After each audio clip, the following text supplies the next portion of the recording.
Bonjour tout le monde, motivation et émotion, PSF 3, 4, 2, et nous parlons des émotions et de la santé. Dans le cadre de la dernière présentation, j'ai parlé de différentes idées par rapport aux émotions et à la santé, au lien entre les deux.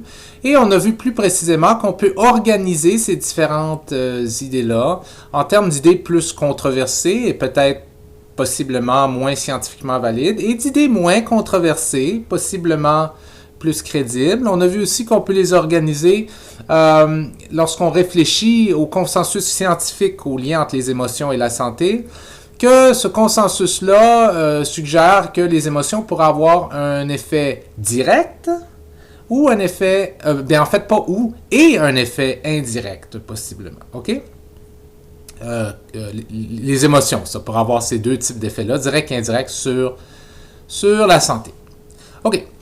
Et lorsque je vous ai laissé avec un peu une question, disons, ou un genre de problème qui est comment qu'on ferait pour mesurer le lien entre les émotions et la santé. C'est déjà assez difficile de mesurer les émotions. Comment diable est-ce qu'on pourrait faire pour mesurer le lien entre les émotions et la santé?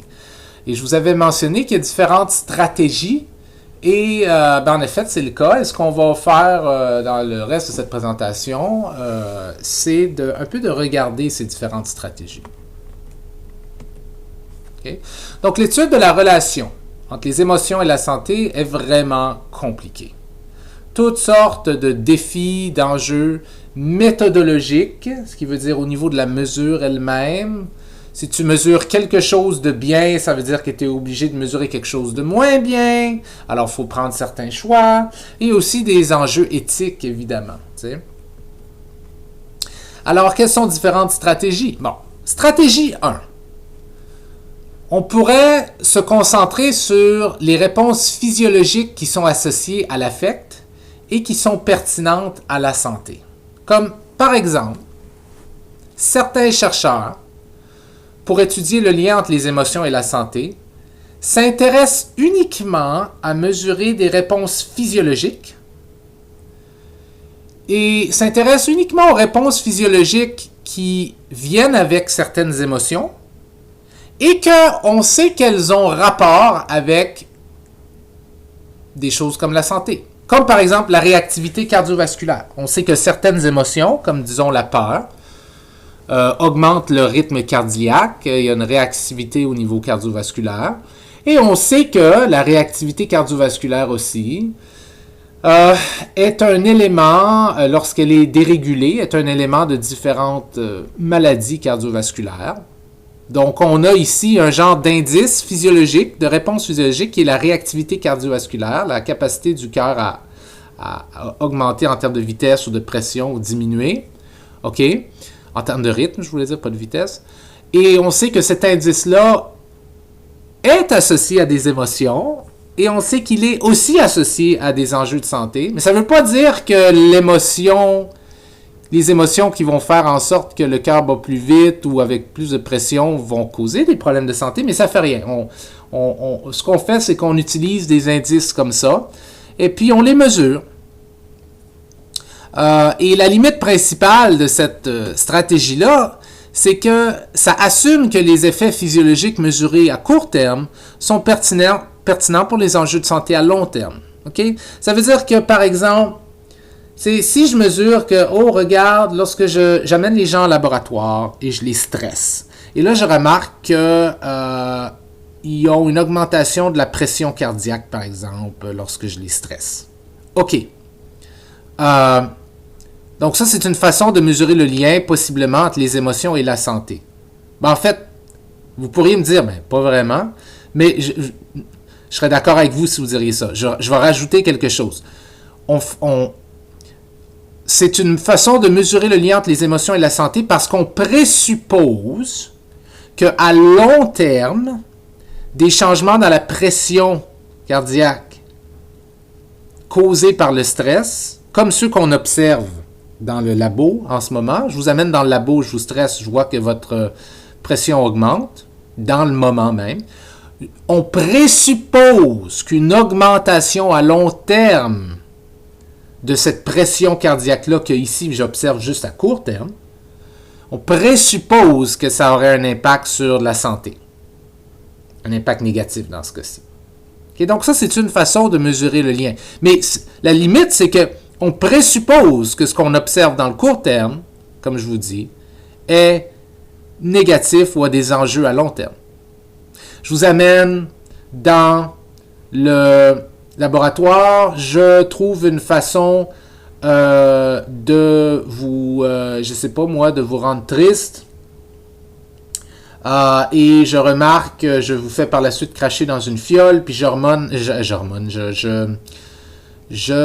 mesure un certain taux d'hormones et je remarque que lorsque vous êtes triste, vous produisez moins d'un certain type d'hormone qui est considéré être important pour la santé, par exemple. Et là, ça, c'est donc un lien entre la tristesse et quelque chose qui a rapport à la santé. Mais encore là, il faut que je présuppose que ce que j'ai observé à court terme, cette chute d'hormones importante, lorsque vous êtes triste, j'ai observé ça à court terme, il faut que je présuppose qu'à long terme, ça aurait un impact sur la santé. Et non seulement ça, mais il faut que je présuppose qu'à long terme, si vous restiez triste pendant des années, que cette chute-là serait constante. Mais c'est une présupposition, parce que peut-être que ça chuterait au départ, mais au bout d'un moment, elle remonterait, puis, tu sais. Donc, il y a beaucoup de présuppositions là-dedans, mais c'est une stratégie possible pour étudier le lien entre les émotions et la santé. OK? Deuxième stratégie possible, ce qu'on peut faire, c'est d'étudier le rôle des états émotionnels aigus sur le déclenchement de problèmes de santé ou l'exacerbation de problèmes présents. Okay? Donc ici, c'est pas, je vous amène dans le lab, je vous fais sentir une émotion, puis là, je check certains indices physiologiques que je sais qui sont potentiellement à long terme reliés à la santé. Okay? Ça, c'est la stratégie d'avant. Ici, c'est pas ça. Ici, c'est si vous avez des problèmes émotionnels aigus, si vous êtes en état de dépression, si vous êtes dans un grand état de stress, si vous avez tel trouble émotionnel, je veux vérifier si ça a ou si ça va déclencher chez vous des problèmes de santé ou si ça va rempirer certains problèmes de santé. OK? Donc, dans une méthode comme ça, je demanderais à des participants de venir qui sont juste des participants dépressifs, par exemple. Ils viennent juste d'être commencés à être vus pour la dépression. OK? Être vus par un professionnel.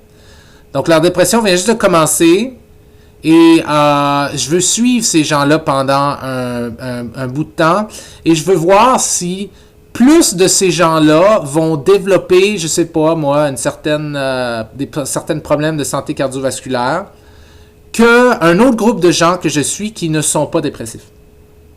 Ou bien, je prends des gens qui ont tous un problème de santé cardiovasculaire, par exemple, OK? Puis là, je parle juste du cardiovasculaire, mais je pourrais parler d'autres types de problèmes, là, tu sais. Mais je vais prendre cardiovasculaire. Donc, je prends un groupe de 20 personnes qui ont toutes des problèmes de santé cardiovasculaire. Et dans ces 10 personnes-là, je prends des gens qui sont en état de dépression, puis 10 qui ne le sont pas. Et ce que je vérifie, c'est si au cours du temps, les 10 personnes qui sont en état de dépression vont rempirer dans leur maladie cardiovasculaire comparativement aux autres. OK? Donc ça, c'est cette stratégie-là. Donc ça me permet d'étudier le lien, d'une certaine manière, entre les états émotionnels aigus. Et par état émotionnel aigu, c'est ça qu'on veut dire, là. C'est des problèmes qui... c'est ça, c'est des états émotionnels qui sont vraiment problématiques. OK? Et la limite principale de cette stratégie-là, c'est que la plupart de ces études, justement, se sont concentrées sur des variables reliées à la maladie coronarienne. Donc, on peut voir ça comme la santé du cœur. Or, il y a toutes sortes d'autres maladies possibles que les maladies du cœur. T'sais? Donc, ce qu'on sait à partir de cette stratégie-là, c'est beaucoup de choses par rapport à l'association entre les états émotionnels aigus et la santé coronarienne, la santé du cœur. Mais on en sait très peu sur d'autres choses. Or, il serait possible que la dépression ait un impact négatif sur la santé coronarienne, mais aucun impact sur d'autres indices de santé, par exemple. OK? Donc, si c'est le cas, est-ce qu'on peut vraiment dire que c'est mauvais pour la santé en général? Peut-être, peut-être pas, tu sais. En plus, cette stratégie-là, elle ne se prête pas réellement à la méthode expérimentale. Remarquez ça. Dans la stratégie de tantôt, je peux faire venir 20 personnes dans mon labo, j'en stresse 10, puis les autres 10, je les stresse pas, puis là, je vérifie si les 10 que j'ai stressés, je sais pas moi, déclenchent plus d'une hormone qui, à long terme, on sait qui pourrait être mauvaise pour la santé que les 10 que j'ai pas stressés. Donc, ça, c'est expérimental, right? J'ai un groupe contrôle d'une certaine manière. Ici, j'ai pas de groupe contrôle dans la stratégie 2. Okay, je prends des gens qui ont déjà des problèmes de santé, OK? Et certains d'eux autres, en plus, ont de la dépression, alors que d'autres en ont pas. Puis je vérifie si ceux qui ont la dépression, sur une dizaine d'années, par exemple, est-ce qu'eux autres vont rempirer encore plus dans leurs problèmes de santé cardiaque, par exemple. Mais je ne peux pas assigner des gens ici à avoir des dépressions ou je ne peux pas assigner des gens à avoir des problèmes de santé cardiaque, par exemple. Donc, ce n'est pas du tout expérimental. OK? Donc, je ne peux pas vraiment faire de lien de causalité, je peux juste faire un lien de corrélation, au pire aller. Okay? Ce qui n'est pas mauvais, il n'y a rien de mal dans la corrélation, puis il y a probablement parfois raison d'inférer de la causalité à partir de la corrélation, mais ce n'est pas nécessairement toujours le cas. Okay?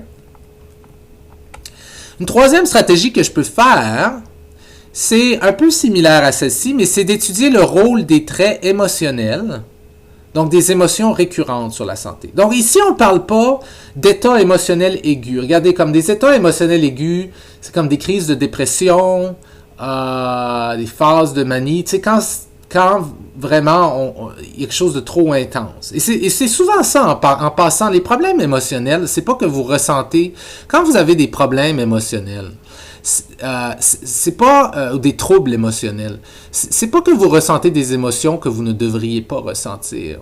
Il n'y a rien de mal à être triste ou à être un petit peu déprimé ou quelque chose comme ça. Le problème des troubles émotionnels, c'est le fait que c'est aigu, c'est que c'est trop intense, c'est pas du tout régulé, on n'a plus contrôle là-dessus. Okay? La dépression, le problème de la dépression, c'est ça, c'est que c'est trop intense puis on n'arrive pas à la réguler dans le fond. Autrement, il n'y a rien de mal à être un peu déprimé de temps en temps ou d'être down, tu sais, mais c'est pas ça la dépression.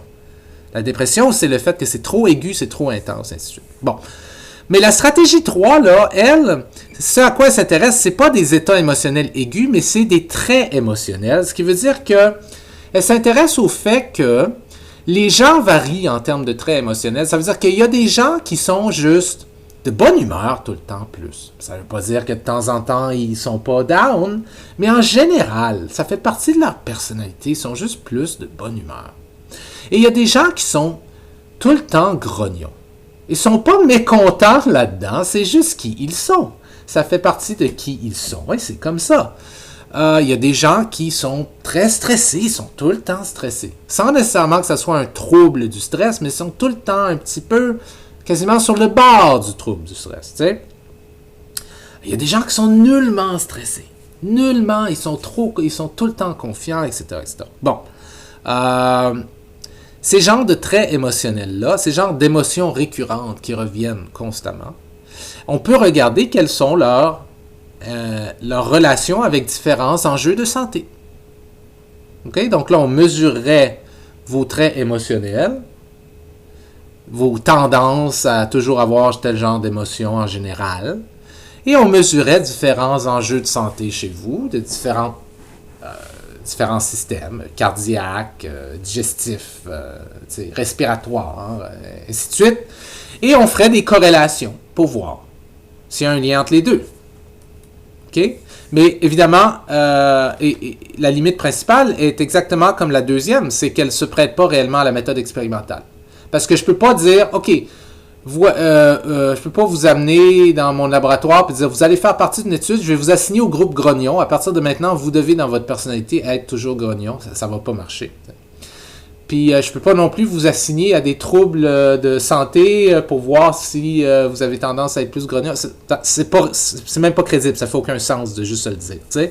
Donc ça se prête pas réellement à la méthode expérimentale. Ça se prête à la méthode corrélationnelle. Toutefois, encore une fois, il n'y a rien de mal avec la corrélation et des bonnes études corrélationnelles et plusieurs études corrélationnelles qui essayent de contrôler les différentes variables et ainsi de suite le mieux possible peuvent parfois nous indiquer des choses qui sont probablement des relations causales entre des variables. Okay? Donc, il n'y a rien de mal avec la corrélation. C'est juste pas expérimental. Quatrième stratégie possible. Documenter l'effet d'une altération du fonctionnement émotionnel, comme une réduction dans l'anxiété ou une réduction dans la dépression, ou une augmentation dans l'anxiété ou une augmentation dans la dépression, sur la progression d'une maladie, sur la probabilité de décès ou d'autres critères secondaires. OK? Donc, dans cette stratégie-là, qui, oui, peut ressembler à certaines des autres, mais ce qui nous intéresse, c'est, OK, on va prendre des gens probablement qui ont, disons des gens qui n'avaient pas de dépression avant, et on va mesurer toutes sortes de choses à propos de leur santé. Et là, on va attendre, voir si certaines de ces personnes-là, parce que malheureusement, d'un côté, la probabilité, certaines personnes vont vivre des dépressions, donc on va attendre que certaines de ces personnes-là identifient lesquelles vont vivre un moment de dépression, par exemple. Et là, on va prendre ces gens-là, puis on va remesurer des choses sur leur santé à long terme, puis voir, OK, est-ce que le fait que ces gens-là qui n'avaient pas de dépression avant et qui se sont mis à avoir de la dépression ensuite, est-ce que ces gens-là ont un différent profil en termes de santé que les gens qui n'avaient pas de dépression avant et qui n'en ont pas développé ensuite, de toute façon? OK?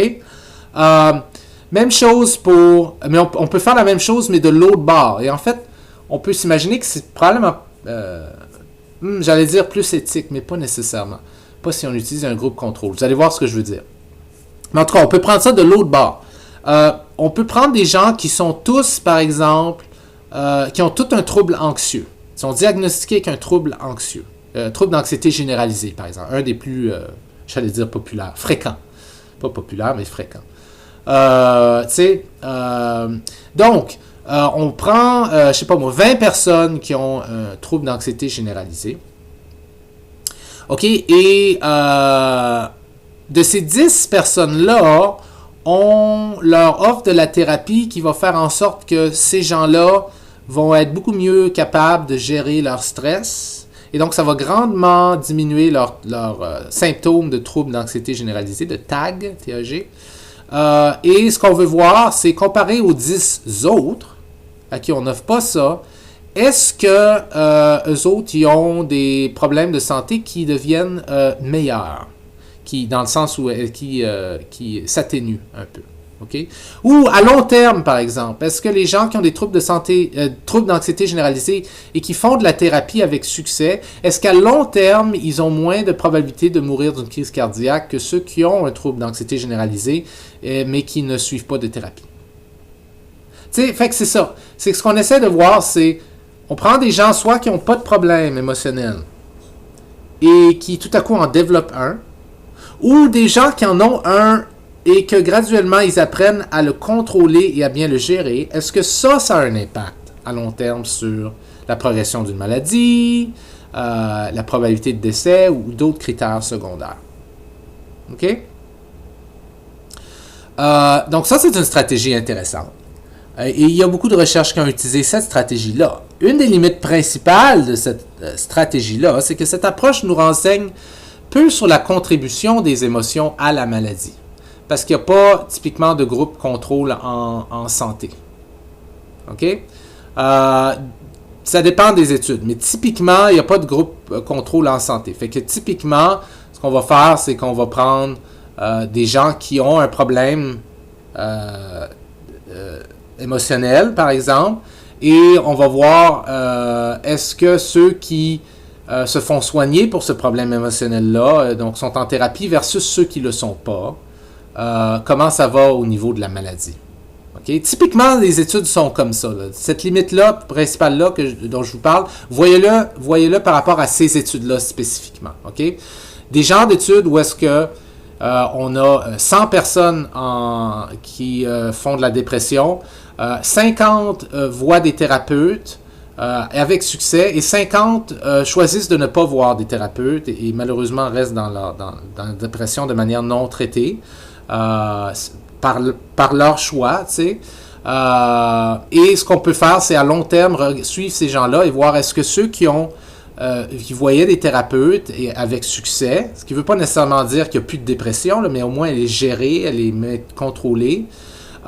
Est-ce que ces gens-là, comparativement à ceux qui ne voient pas de thérapeute, qui sont dépressifs et qui ne voient pas de thérapeute, est-ce que ces gens-là s'en tirent mieux?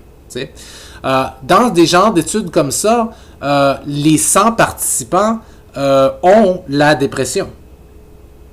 Okay? Ou bien ont un problème de santé. Et ce qu'on s'intéresse, c'est est-ce que ce problème de santé-là a augmenté ou a diminué. Okay? Donc ça serait un cas où est-ce que 100 personnes dépressives avec une maladie cardiovasculaire, avec des problèmes cardiovasculaires. 50 de ces personnes dépressives-là vont en thérapie avec un bon niveau de succès. 50 autres ne veulent pas aller en thérapie. Est-ce que les 50 qui sont allés en thérapie pour leur dépression ont une amélioration dans leurs symptômes cardiovasculaires comparativement aux 50 autres que non, qui ne sont pas allés en thérapie? Est-ce qu'eux autres ont une aggravation, par exemple? Okay? Donc, lorsqu'on fait des études comme ça, il n'y a pas de groupe contrôle réel. Right? Et donc, ça nous renseigne peu sur la contribution des émotions à la maladie elle-même. Okay? En plus, elle est limitée à des patients avec des troubles émotionnels. Elle nous en dit peu sur l'effet d'émotions spécifiques. Ça, c'est intéressant. C'est toujours, par exemple, en rapport à l'anxiété ou à la dépression. Mais ça ne nous dit pas si on a tout le temps peur, ou si on est tout le temps dégoûté de quelque chose, ou si on est toujours très joyeux, ou si on est tout le temps en maudit, fâché. Okay? Qu'est-ce que ça fait à notre état de santé? Des genres d'études comme ça nous en disent peu parce que c'est tout le temps par rapport à l'anxiété ou à la dépression. Mais ça reste intéressant. OK. Si on se pose la question, bon, quel genre de données est-ce qu'on a là? Là, on a vu différentes stratégies. OK? On a vu différentes stratégies. Certaines expérimentales et d'autres, non. Comme par exemple, la première, elle est expérimentale. Okay? Parce que je peux amener des gens, prendre 50 personnes, en stresser 25, en relaxer 25 autres, puis mesurer quelque chose à propos de leur physiologie que je pense qui à long terme pourrait avoir un impact sur leur santé. Puis là, observer ça. Ça, c'est expérimental. Okay? D'autres stratégies ne le sont pas. Okay? Comme la 2, la 3 et la 4. La 4 l'est en partie, mais pas vraiment, parce que je peux avoir 25 personnes dépressives avec des maladies cardiovasculaires qui vont en thérapie, 25 personnes dépressives avec maladies cardiovasculaires qui ne vont pas en thérapie, puis vérifier est-ce que le fait que la thérapie diminue un peu les symptômes dépressifs, est-ce que ça a un effet positif sur leurs symptômes de maladie cardiovasculaire? Donc, c'est un peu expérimental. Le seul problème, c'est que je n'ai pas choisi qui allait en thérapie et qui n'y allait pas. Right? Je n'ai pas techniquement le droit de faire ça de manière éthique de toute façon. Mais je prends profit du fait que certaines personnes dépressives ne veulent pas aller en thérapie ou ne peuvent pas, alors que d'autres le sont. Et veulent le faire. Donc, c'est un peu comme quasi-expérimental, d'une certaine manière. C'est contrôlé, mais pas à 100%. T'sais. Donc, qu'est-ce qui ressort de ces différentes stratégies-là? En d'autres mots, qu'est-ce qu'on a comme données expérimentales sur le lien entre les émotions et la santé? Et qu'est-ce qu'on a comme données non expérimentales, plutôt corrélatoires? Toujours en mentionnant que juste parce que c'est non expérimental, ça ne veut pas dire que c'est mauvais. Hein. Il y a énormément de sciences qui est non expérimentale. Okay? Qu'est-ce qu'on a comme données? Bon. Voici quelques données intéressantes. La détresse aiguë. Donc, le fait d'être en détresse. Ce qui veut typiquement, ça peut être défini différemment selon différents auteurs, mais nous, on devrait le voir comme être dans un état de stress où on a l'impression d'avoir peu de contrôle sur notre environnement, puis il y a quelque chose de négatif, puis ainsi de suite. Okay? Une détresse vraiment aiguë. L'effet physiologique de la détresse aiguë, okay? En fait, la détresse aiguë aurait un effet sur la fonction cardiovasculaire. Ça semble avoir été documenté. Je peux vous prendre et pendant quelques minutes, avec votre consentement, vous mettre en détresse aiguë. Je peux voir des altérations dans votre fonction cardiovasculaire au niveau, par exemple, de votre rythme cardiaque, de votre pression artérielle, etc. Donc, il y a un... et ça, c'est pas... vous allez probablement dire, c'est pas super surprenant, là. Ben oui, mais ça suggère que si vous viviez de la détresse aiguë à long terme, ça pourrait vraiment avoir un impact important sur votre fonctionnement cardiovasculaire, ce qui ne veut pas dire sur votre santé cardiovasculaire, mais probablement que si votre système cardiovasculaire fonctionne de manière mal régulé à long terme, probablement que ça aura un impact négatif sur votre santé cardiovasculaire, tu sais. Et ça, on peut faire ça avec des études où on manipule le stress de manière expérimentale, right? Et ça permet de contrôler toutes sortes de facteurs confondants et faire justement des inférences causales, de pouvoir affirmer de manière causale que vivre tel stress de manière aiguë cause telle dysrégulation au niveau de la fonction cardiovasculaire et qu'on présuppose qu'à long terme, ça pourra donner des effets négatifs. Okay? Plusieurs études ont démontré, entre autres, qu'un stress aigu interfère avec la fonction endothéliale. Okay? Mais encore là, cet effet-là n'est pas uniforme chez tout le monde, peut varier selon le type de stress, donc c'est pas clair. Mais il y a quand même une réalité statistique là, qui est qu'un stress aigu peut interférer avec la fonction endothéliale. La fonction endothéliale, bon, écoutez, je ne suis pas un expert de la chose cardiaque, cardiovasculaire, donc je comprends moyennement ça, mais l'idée ici, c'est que si vous prenez vos vaisseaux cardiaques, vos vaisseaux sanguins, pardon, ok, vous avez une couche de tissu ici, okay, au cœur du vaisseau, qui est l'endothélium, qui est la couche endothéliale. Et cette couche-là peut faire en sorte que ce vaisseau sanguin-là va se constricter, okay, ou s'ouvrir plus, se dilater. Okay?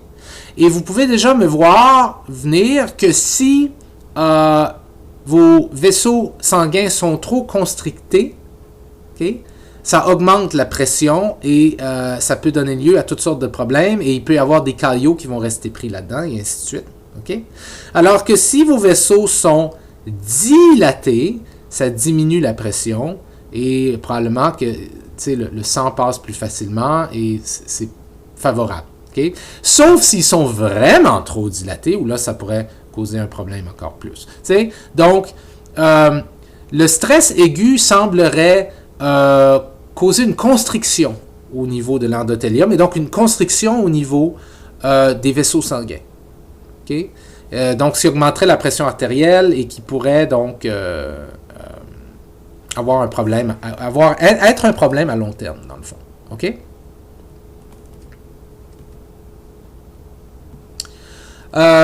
Qu'est-ce qu'on a d'autre comme données expérimentales? Il y a d'autres études expérimentales qui ont exploré le lien entre le stress et la production de cytokines. Les cytokines, ce sont des produits que votre corps produit, qui sont impliqués dans le processus inflammatoire et immunitaire. Lorsque vous avez une inflammation, vous produisez beaucoup de cytokines de type qui vont qui vont contribuer à l'inflammation. Et lorsque vous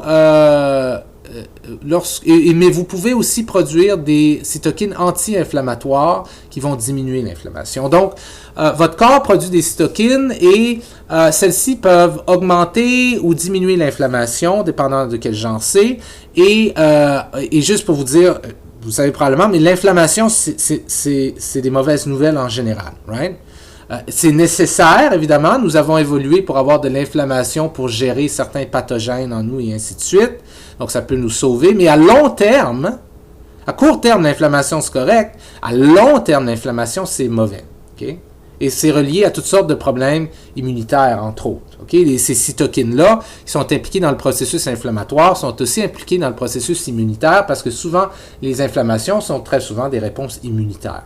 Okay? Pensez à lorsque vous avez un rhume, vous avez une inflammation des sinus par réaction immunitaire.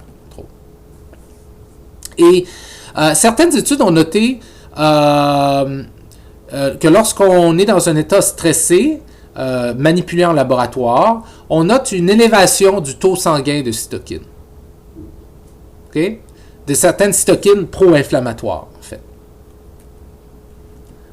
Et donc, ça suggérerait que, bon, peut-être que si on est tout le temps stressé dans la vie, on va être tout le temps en train de produire plus de cytokines pro-inflammatoires. Et donc, notre corps va être généralement dans un état d'inflammation plus élevé que quelqu'un d'autre. Et ça peut causer toutes sortes de problèmes à long terme parce qu'il y a une toxicité à l'inflammation, tu sais. Et à long terme, c'est mauvais. Et comme je vous ai déjà dit, il y a même des études qui suggèrent, et on commence de plus en plus dans le monde de la dépression à considérer la dépression comme une maladie inflammatoire. Okay? Que c'est relié à l'inflammation de différents tissus au niveau du cerveau et ainsi de suite. Okay? Et même des trucs comme l'Alzheimer seraient reliés à l'inflammation. Il y a énormément... En fait, il y a probablement une bonne quantité de troubles psychologiques qui sont reliés à l'inflammation. Okay? Il y a vraiment un lien entre le corps et la santé psychologique. Bon, alors à date, on a parlé de données expérimentales qui font l'argument que le stress cause certaines réactions, soit au niveau des vaisseaux sanguins ou au niveau de la production de cytokines, qui pourraient être négatives pour la santé. Pourraient être. C'est ça, encore là, c'est ça la grande présupposition. Okay? Parce que peut-être que ça ne le serait pas. Parce que nous, on observe juste ça à court terme dans des études comme ça. Si je vous stresse, à court terme, produisez plus de cytokines pro-inflammatoires. OK, d'accord. Mais il n'y a rien qui dit que si vous êtes stressé à long terme, pendant 10, 15 ans, que vous produisez constamment ces cytokines pro-inflammatoires. Peut-être que vous les produisez de manière plus intense pendant le premier mois ou la première année, mais après, votre corps s'habitue et que vous retombez à la normale en termes de production de cytokines. Peut-être qu'il y a une constriction de vos vaisseaux sanguins pendant la première semaine où vous êtes stressé, mais pendant le reste des années où vous l'êtes, les vaisseaux se relâchent. Peut-être, mais peut-être pas. Peut-être que ça reste un problème et c'est un problème pour la santé. Okay? On n'est pas certain. Cela dit, certaines variables reliées à la réaction au stress s'avèrent intéressantes en fait pour la santé. Okay? Par exemple, Chida et Steptoe en 2010, qui ont noté dans leur étude qu'une plus forte réactivité cardiovasculaire, okay, et une plus faible récupération suite à un stress induit. Ça veut dire que je vous induis un stress, vous réagissez plus fort que quelqu'un d'autre. Si je prends 10 d'entre vous, puis je vous induis un stress très fort, okay, et je prends ceux d'entre vous qui réagissez plus fortement au stress au niveau cardiaque, votre cœur se met à battre beaucoup plus fort et ainsi de suite, et une plus faible récupération, ça veut dire qu'une fois que le stress s'en va, votre cœur est plus lent à revenir à la normale. OK? Ben, selon l'étude de Chida et Steptoe, vous seriez, ça serait associé ça à une moins bonne santé cardiovasculaire à long terme. OK? Donc, une plus forte réactivité et une plus faible récupération seraient associées à une moins bonne santé cardiovasculaire à long terme. OK? C'est expérimental parce que j'ai quand même pris 10 personnes que j'ai stressées, puis 10 personnes que j'ai pas stressées, puis j'ai quand même contrôlé des trucs, mais ce que j'ai remarqué, ce qu'on remarque dans ces études-là, c'est que même chez les gens qu'on stresse, on remarque une plus forte réactivité que d'autres et une plus faible récupération que d'autres. Et ça serait associé à une moins bonne santé cardiovasculaire à long terme. OK? Donc, peut-être que pour augmenter sa santé cardiovasculaire à long terme, une des choses qu'on peut faire, c'est s'entraîner à avoir une meilleure récupération lorsqu'on a vécu un stress. Donc, vous êtes stressé, vous êtes vraiment en état de stress, là, tout à coup, la situation se résout. Prenez le temps de vous asseoir 5 minutes et de respirer profondément pour essayer de diminuer, par exemple, votre rythme cardiaque, plutôt que de juste passer à d'autres choses en disant « Ouh, je suis content que ce soit fini », parce que peut-être que si vous êtes le genre de personne qui récupère moins vite suite à un stress induit, okay, pour lequel le rythme cardiaque revient à la normale moins rapidement, ça pourrait vous causer des problèmes. Donc, ça pourrait être bénéfique que lorsque vous avez un stress et que le stress se termine, de ne pas juste passer à autre chose, mais prendre 5 minutes pour essayer de maximiser la probabilité que votre réactivité cardiaque revienne à la normale, que votre rythme cardiaque, entre autres, revienne à la normale. Okay. D'autres études ont noté qu'une pression systolique et diastolique, écoutez, je ne vais pas vous mentir, je ne sais pas vraiment la différence entre systolique et diastolique. Je pense qu'il y en a une systolique, que c'est la pression quand le sang sort du cœur, puis il y en a une diastolique qui est la pression quand le sang rentre dans le cœur. Okay? C'est ce que je pense que c'est. Mais c'est pas nécessaire de comprendre la différence dans le cadre du cours ici, mais l'idée, c'est qu'il y a différentes formes de pression. Okay? Une pression systolique et diastolique exagérée suite à un stress induit était associée avec plus de mortalité et de maladies cardiovasculaires, MCV, sur une période de 16 ans. OK? Donc, ici, c'est intéressant. Carroll et ses collaborateurs qui notent ça. Okay? Suite à un stress induit. Donc, c'est quand même expérimental. Je vous amène dans le lab. OK? Il y en a 10 de vous que je vais stresser, 10 que je ne vais pas stresser. OK? Et ce que je mesure, c'est chez ceux qui ont été stressés, qui a vraiment une pression systolique et diastolique exagérée quand j'ai induit le stress, et qui n'a pas vraiment cette pression exagéré là. Okay? Et là, je vous laisse aller et je vous suis en général dans la vie.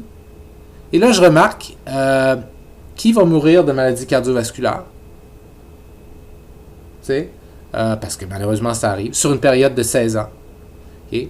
Et je remarque, Carroll et les collaborateurs ont remarqué, qu'il y avait une association entre le fait, dans ce test de stress-là qu'on avait fait, entre le fait d'avoir une plus haute pression systolique et diastolique en réponse au stress et le fait, quelque part à l'intérieur de 16 ans plus tard, d'être mort d'une maladie cardiovasculaire. Donc ça, c'est vraiment intéressant parce qu'on regarde quoi? On regarde un indice à court terme en laboratoire. Puis là, on regarde cet indice à court terme-là est relié à à la probabilité de mourir d'une maladie cardiovasculaire. Ou probablement d'autres études ont regardé la probabilité de souffrir d'une maladie cardiovasculaire sur une période de 16 ans. OK?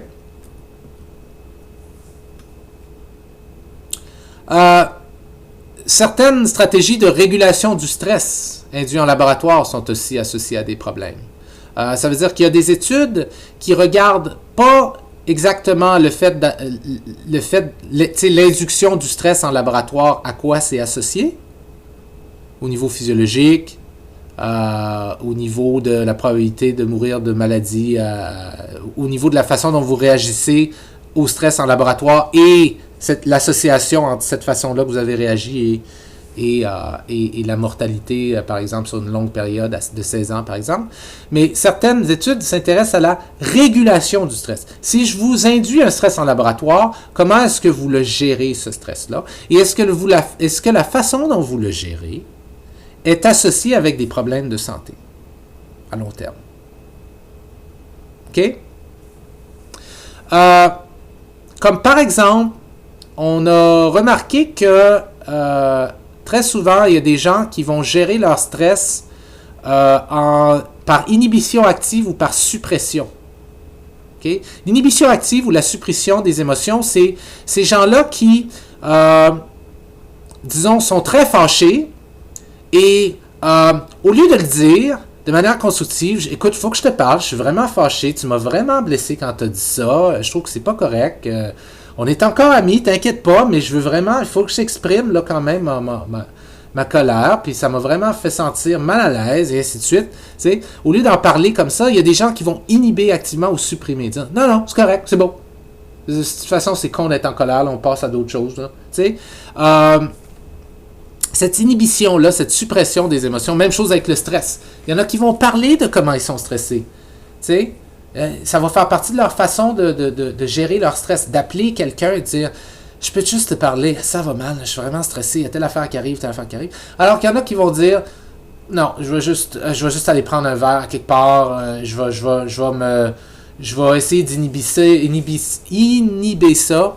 Je vais essayer de juste oublier ça, aller voir un film. C'est comme cette genre d'essayer cette genre d'inhibition active ou de suppression des émotions, okay, qui est une stratégie pour réguler son stress, en passant.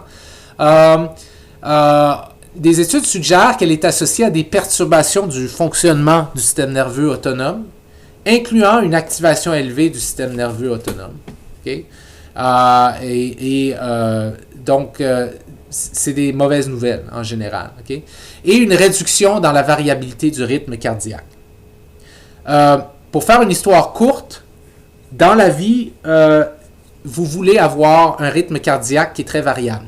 Ça veut dire que vous voulez avoir un rythme cardiaque là, qui peut passer de très lent quand c'est approprié à très rapide quand c'est approprié, puis revenir très flexible, très variable. Okay? Ça, c'est un bon indice de santé.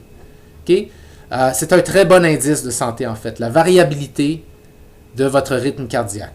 Est-ce que vous êtes capable de passer de très lent à très rapide, dépendant de la situation dans laquelle vous êtes? Les gens qui sont toujours très lents ou toujours très rapides, c'est généralement des mauvaises nouvelles au niveau de la santé cardiovasculaire, okay? Qui ont moins de variabilité dans leur rythme cardiaque. Or, des études en laboratoire où il y a l'induction du stress suggèrent que les gens qui ont tendance à gérer ce stress-là par la suppression ou l'inhibition auraient ça serait associé à des perturbations du fonctionnement du système nerveux autonome. OK? Et à une réduction dans la variabilité du rythme cardiaque, justement, qui est des mauvaises nouvelles typiquement. Okay? Par contraste, le fait d'exprimer ces émotions a été associé avec des bénéfices, incluant une diminution de la pression artérielle et la production de cytokines inflammatoires. Okay? Donc, imaginons une étude très simple où je vous fais venir en lab, vous êtes 10. Non, prenons plus. Vous êtes 20. 10 de vous. En fait, les 20, je vais vous donner un stress intense. Okay? Pendant 5 minutes, vous allez vivre un stress intense. Vous avez accepté, vous savez que vous n'allez pas mourir. C'est juste, je vais vous stresser, je ne sais pas, en vous demandant de donner un discours devant 5 professeurs à propos de quelque chose que vous connaissez peu, puis les professeurs ont été instruits pour vous regarder avec des sourcils froncés. T'sais. Bref, je vais vous stresser. T'sais. Et là, tout de suite après avoir stressé, je vais dire, OK, vous 10, vous allez juste essayer de vous distraire et d'oublier votre stress. Essayez juste d'oublier votre stress. T'sais. Et les 10 autres, je vais vous dire, parlez-moi de votre stress. Videz-vous le cœur, là, exprimez comment c'était, et ainsi de suite. Puis vous allez dire, my God, c'est dur, il me regardait avec des sourcils froncés, j'avais l'impression d'être nul, ainsi de suite, OK? Et si par la suite, je mesure votre pression artérielle et la production de cytokines inflammatoires, je vais réaliser dans ces études-là, OK?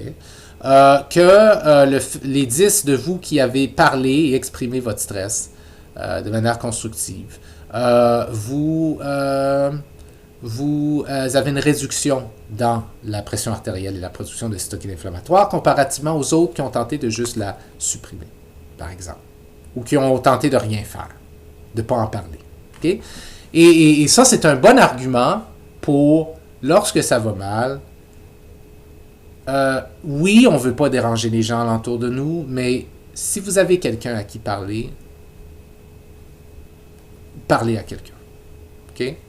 Parce que c'est pas juste qu'on se vide le cœur, mais c'est possiblement aussi qu'on a un impact positif sur notre pression artérielle et la production de cytokines inflammatoires. Okay? Une des limites des recherches qui utilisent le stress induit en laboratoire, parce que la plupart des recherches à date dont je parle portent là-dessus, c'est au niveau de la validité écologique. Souvenez-vous, l'idée de validité écologique, on ne parle pas de l'écologie, genre c'est bon pour l'environnement. On parle de la validité écologique dans le sens écologique voulant dire est-ce que ça représente ce qui se passe dans le vrai monde, dans l'écologie normale des gens, dans le vrai monde. Est-ce que si je vous fais venir dans le labo puis je vous induis un stress, est-ce que ce stress-là et cette situation-là représentent vraiment des crises ou des stress que la personne vit dans la vraie vie? Et donc, est-ce que les résultats de mes études sont crédibles, étant donné que je peux faire l'argument que le stress que je déclenche en laboratoire, puis le fait que c'est en laboratoire, ça représente-tu vraiment la vraie vie? Peut-être que c'est ce qu'on trouve avec des études comme ça sont une sous-estimation de la vraie vie. Peut-être que c'est une surestimation de la vraie vie. C'est dur à dire. T'sais? Et c'est ce fameux problème-là, qui est un problème avec toutes les tâches expérimentales en psychologie. Tout ce qui est expérimental en psychologie, qui est contrôlé en laboratoire, a tout le temps une critique qu'on peut en faire par rapport à la validité écologique de l'affaire. Ça représente-tu vraiment la vraie vie, ça? T'sais? Alors, une solution possible qu'on avait déjà vue lorsqu'on avait parlé de la mesure des émotions et de l'induction aussi, dans le fond, des émotions. Une solution possible, c'est les mesures ambulatoires. Ces genres de mesures que les gens portent sur eux. Ces gadgets que les gens portent sur eux et qui peuvent capturer des données physiologiques à propos d'eux autres. Comme par exemple, vous pourriez porter sur vous, pendant toute une semaine, une petite machine que vous oublieriez au bout d'un moment parce qu'elle est très petite et que personne ne verrait parce qu'elle serait en dessous de vos vêtements, collée sur votre peau, qui capturerait des données, par exemple, sur votre réponse cardiovasculaire à toutes sortes de stresseurs quotidiens. Et aussi à des mesures auto-rapportées. Donc, par exemple, je pourrais vous demander pendant une semaine de porter cet appareil qui mesure votre réponse cardiovasculaire et en même temps de noter de manière auto-rapportée lorsque vous êtes stressé. Quelle situation vous êtes en train de vivre, à quel niveau vous êtes stressé, en quelle mesure vous avez l'impression d'avoir du support ou d'être tout seul là-dedans, et ainsi de suite, d'avoir contrôle de la situation ou non. Et là, par la suite, on met ces deux données-là ensemble et on regarde, regarde, à telle heure, tel jour, il a dit qu'il était stressé, puis il avait l'impression d'avoir très peu de contrôle sur sa situation, puis tout ça, puis il dit qu'il était à 9 sur 10 en termes de stress. Allons voir ce qui est arrivé à son rythme cardiaque ou à telle autre mesure cardiovasculaire. Oh, regarde, il y avait une différence ici, précisément au même moment. OK? Donc, ces mesures ambulatoires-là permettent de capturer l'effet du stress dans la vraie vie, dans le fond. OK? Ce qui est intéressant.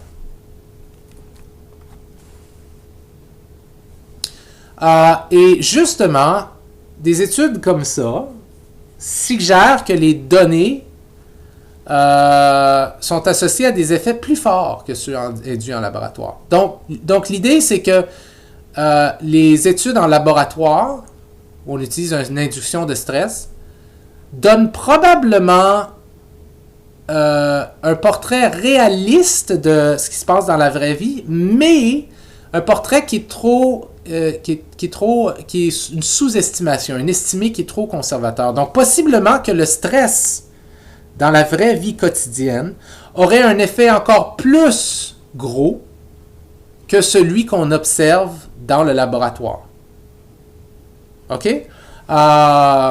Et c'est ce que ces données qui ont utilisé des mesures ambulatoires comme ça suggèrent.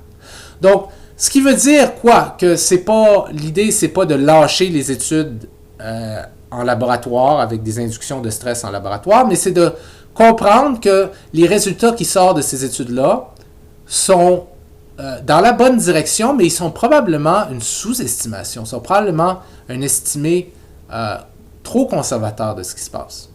Okay? Donc, si on trouve quelque chose d'intéressant dans le lab, l'idée, c'est de dire, wow, dans la vraie vie, c'est probablement ça fois 2, fois 3 en termes d'effet.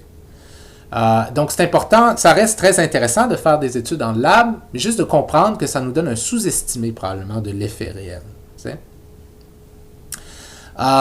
Et donc, ce qui semble sortir de tout ça, c'est que le stress a un impact vraiment sur votre production de cytokines pro-inflammatoires, sur différentes variables de votre système cardiovasculaire. Ça a un effet. La question reste à long terme, quel est l'effet. C'est ça qui est moins bien compris expérimentalement, à long terme. On a des données, mais c'est pas super clair. Bon, maintenant, qu'est-ce qu'on sait des données non expérimentales? Parce qu'on a vu que la plupart des stratégies pour mesurer le lien entre les émotions et la santé, la plupart des stratégies sont pas vraiment expérimentales ou sont comme quasi expérimentales, pas parfaitement expérimentales. Okay? Bon. Alors, ça veut dire qu'il y a beaucoup de données qui sortent d'études comme ça. Alors, qu'est-ce que les données non expérimentales nous disent? Okay? Ben, la majorité des études non expérimentales se sont aussi concentrées sur des enjeux reliés à la santé cardiovasculaire, en fait. Et c'était aussi le cas, vous vous souvenez, pour les études expérimentales. En passant, vous pourriez peut-être vous demander pourquoi est-ce que la majorité des études, dans le fond, expérimentales ou non, se concentrent sur la santé cardiovasculaire? Ben, il y a quelques raisons logiques pour ce choix méthodologique-là. Premièrement, c'est parce que les troubles cardiovasculaires sont parmi les plus mortels, globalement. Okay?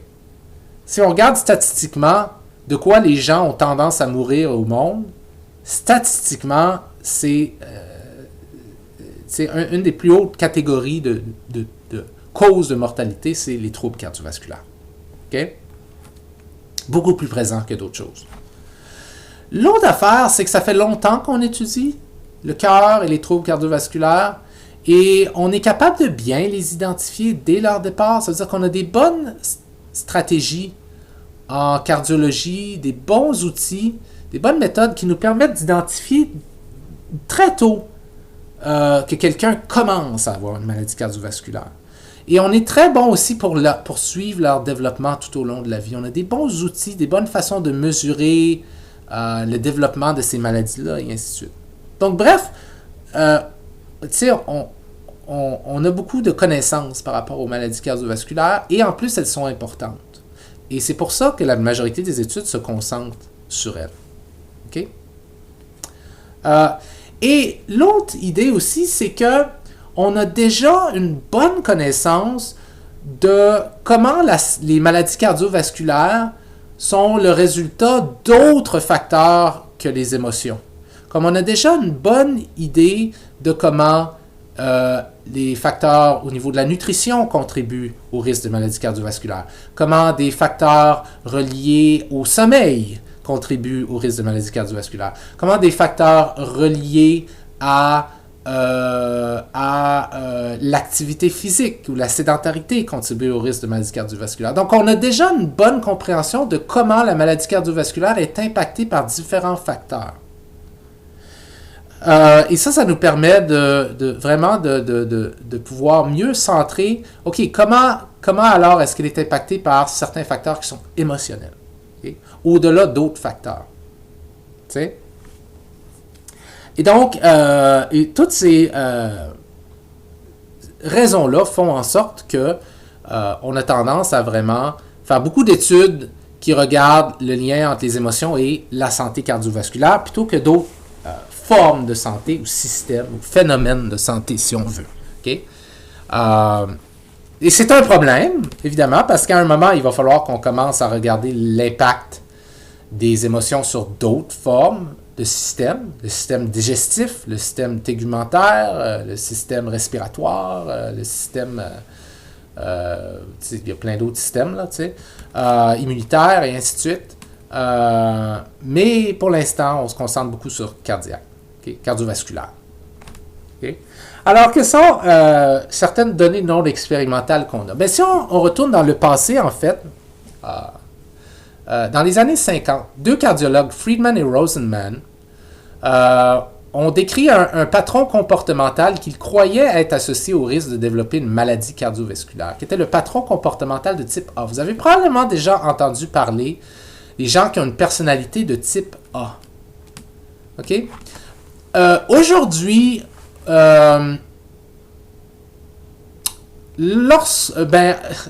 ça dépend. C'est un concept, la personnalité de type A, qui est un peu utilisé aujourd'hui dans certains domaines de la psychologie, mais en général, c'est un concept qu'on n'utilise plus vraiment scientifiquement. Il a été remplacé par d'autres concepts qui sont plus scientifiquement valides.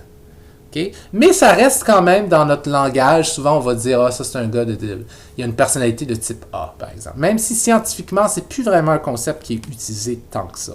Alors, il a été remplacé par d'autres concepts qui sont mieux définis, mieux développés, mieux validés, et ainsi de suite. Mais les gens de type A, à cette époque-là, et si on l'utilise aujourd'hui encore dans une conversation, on veut typiquement dire des gens qui sont toujours à la recherche de défis environnementaux importants pour déclencher une réaction émotionnelle. Ça veut dire que c'est des gens qui doivent vivre de manière intense. Ils doivent énormément travailler, qui doivent tout le temps se mettre dans des situations où ils sont tout le temps dans un défi, parce que c'est ça qui déclenche chez eux une réaction émotionnelle. Sinon, la vie est plate pour eux. Tu sais? Ce sont aussi des gens qui étaient caractérisés par un genre d'hostilité générale et diffuse. Ça veut dire que ils vont être hostiles, mais pas genre envers des gens spécifiques et dans des situations spécifiques, mais de manière générale et diffuse. Ils donnent un vibe d'hostilité. Okay? Mais ils vont être capables de rationaliser cette hostilité-là, dans le sens où ils vont être capables de vous expliquer pourquoi, dans le fond, ils sont hostiles, pourquoi, donc c'est des gens qui ont souvent une vision compétitive de la vie, qui sont vraiment intenses, okay? Et qui sont très souvent caractérisés par un sentiment d'urgence et de l'hyper-agressivité aussi, qui n'est pas nécessairement criminel, parce qu'il y a plein de façons d'être agressif qui est constructive, ok? Mais ils vont être associés à de l'hyper-agressivité. OK? Donc, dans les années 50, ces deux cardiologues-là qui ont un peu inventé le concept de la personnalité de type A, qui n'est plus vraiment un concept utilisé en théorie de la personnalité aujourd'hui, OK? Eux autres croyaient avoir remarqué un risque au niveau de développer une maladie cardiovasculaire. Probablement que chez les patients qu'ils regardaient, ils avaient remarqué que, coudonc, la plupart de nos patients qui ont des troubles cardiovasculaires, ils sont tendance à être des gens comme ça, là, qui ont ce genre de patron au niveau de la personnalité. T'sais. Alors, eux autres ont fait l'argument qu'il y avait quelque chose, là, un lien entre les deux. Okay? Plus tard, les chercheurs se sont retournés vers d'autres facteurs qui pourraient expliquer les résultats contradictoires. Parce qu'en fait, il y avait des résultats contradictoires. Quand on a regardé plus spécifiquement, parce que ces gens-là étaient des cardiologues, right? Donc ce n'étaient pas des psychologues. Okay? Eux autres avaient remarqué que leurs patients avaient tendance à avoir certaines caractéristiques au niveau de la personnalité, puis c'était intéressant qu'ils remarquent ça. Mais quand des psychologues ont vraiment regardé, OK, au niveau de la personnalité, si on contrôle les choses, est-ce qu'il y a vraiment un lien là entre ce qui semble être une personnalité de type A, et encore là, il y a des problèmes avec ce concept-là, il y a des raisons pourquoi on l'a laissé tomber éventuellement. Mais est-ce qu'il y a vraiment un lien entre ça et les risques de développer une maladie cardiovasculaire? Ce qu'ils se sont rendus compte, c'est que parfois les études suggéraient que oui, puis parfois les études suggéraient que non. Et finalement, ça a mis la puce à l'oreille aux chercheurs, aux psychologues, que dans le fond, Il y a probablement d'autres facteurs, des facteurs d'extra qu'il faut considérer que juste le fait d'avoir une personnalité de type A ou non. Et en plus, on n'est pas certain que le fait de dire une personnalité de type A est quelque chose qui est scientifiquement valide. Comme plusieurs ont exploré l'impact de différentes formes d'expériences émotionnelles négatives, dont l'anxiété, la colère, la dépression. OK? Donc, cette idée que finalement, il y a peut-être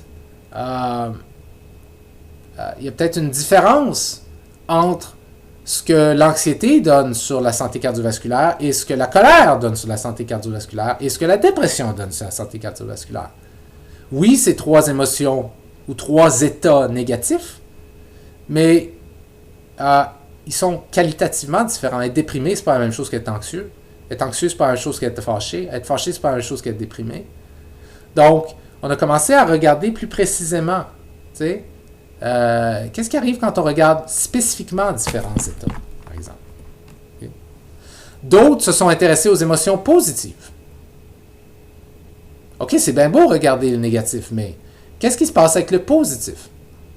Est-ce que vivre des émotions positives pour avoir un impact négatif sur la santé cardiovasculaire? Est-ce qu'il pourrait avoir un impact positif? Est-ce qu'il pourrait avoir 0 impact? Tu sais? Donc, ça va beaucoup plus loin que juste penser type A égale problème de santé cardiovasculaire. Il faut commencer à se demander, OK, mais qu'est-ce qu'il y en est de différentes expériences émotionnelles? Et qu'est-ce qu'il y a des émotions émotionnelles positives? OK? Bon. Alors, voici des exemples de données non expérimentales qui ont émergé de ces travaux-là. OK? Et en fait, non, je vais arrêter ici puis, parce qu'il faut que je fasse d'autres choses et je vais vous enregistrer le restant dans une autre présentation. Okay? Donc, dans la prochaine présentation, on va regarder les résultats qui sont sortis de données non expérimentales et qui sont allés au-delà de, justement, l'idée simple que les personnalités de type A ont plus de chances d'avoir des maladies cardiovasculaires. Okay? Quand on regarde vraiment les choses, quand on essaie de contrôler différentes variables, qu'est-ce qu'on retrouve au niveau non expérimental? Okay? Je vous laisse là-dessus. Ciao!